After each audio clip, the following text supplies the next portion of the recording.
പക്ഷെ എന്നെ ചിന്തിപ്പിച്ച കാര്യം, ഈ പെട്ടകത്തിനകത്ത് ഒരു പ്രത്യേക ഡിസിപ്ലിൻ ഉണ്ട്, ഒരു അച്ചടക്കമുണ്ട്. ശുദ്ധിയുള്ളതും ശുദ്ധി ഇല്ലാത്തതുമായ സകല ജീവജാലങ്ങളും ഈരണ്ടായിട്ട് അതിനകത്തുണ്ട്. ഭൂമിയിൽ ഇങ്ങനെ വാക്കാൻ പറ്റുമോ? എലിയുണ്ട്, പൂച്ചയുണ്ട്, ആടുണ്ട്, സിംഹമുണ്ട്, കരടിയുണ്ട്, ആനയുണ്ട്, ജിറാഫുണ്ട്, എല്ലാ മൃഗങ്ങളും ഉണ്ട്. ഭൂമി പറ്റുമോ? ഒരു കുഞ്ഞാടിന്, ഒരു ആട്ടിൻകുട്ടിക്ക്, സ്തോത്രം, ഒരു പുലിയുടെ കരടിയുടെ മുമ്പിൽ കൂടെ നടക്കാൻ പറ്റുമോ? പക്ഷെ പെട്ടകത്തിനകത്ത് പറ്റും. പെട്ടകത്തിനകത്തൊരു ഡിവൈൻ ഓർഡർ ഉണ്ട്, പെട്ടകത്തിനകത്തൊരു ഡിസിപ്ലിൻ ഉണ്ട്. സ്തോത്രം, ഹല്ലേലൂയ. എലിയെ പൂച്ചയ്ക്ക് ഭക്ഷിക്കാൻ പറ്റത്തില്ല, പൂച്ചയെ മറ്റൊന്നിന് ഭക്ഷിക്കാൻ പറ്റത്തില്ല.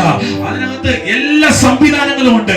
ഇതിനെല്ലാം ഒരു പ്രത്യേക അച്ചടക്കത്തോടെ കൈകാര്യം ചെയ്യുന്ന ആത്മസാന്നിധ്യം പെട്ടകത്തിനകത്ത് പറഞ്ഞു കിടപ്പുണ്ട്. ഇന്നൊരു ദൂത് കൈമാറുകയാ. ഇതിനകത്ത് നിനക്ക് ഉപദ്രവം നേരിടില്ല, ഇതിനകത്ത് ശത്രുവിന് നിന്നെ തൊടാൻ പറ്റത്തില്ല. നിനക്കെതിരെ നിൽക്കുന്ന ആളുകളെ മനോഭാവത്തെ പോലും മാറ്റിമറിക്കുവാൻ പെട്ടകത്തിനകത്തൊരു സാധ്യതയുണ്ട്. പുറത്തുനിന്ന് ഈ സന്ദേശം കേൾക്കുന്ന മാന്യ സഹോദര, തികഞ്ഞ ദൈവസ്നേഹത്തോടെ കൈമാറുക. നീ രക്ഷയാകുന്ന പെട്ടകത്തിനകത്തേക്ക് വാ. പുറത്തുള്ള ഉപദ്രവം ഇതിനകത്ത് നിനക്ക് ഉണ്ടാകത്തില്ല.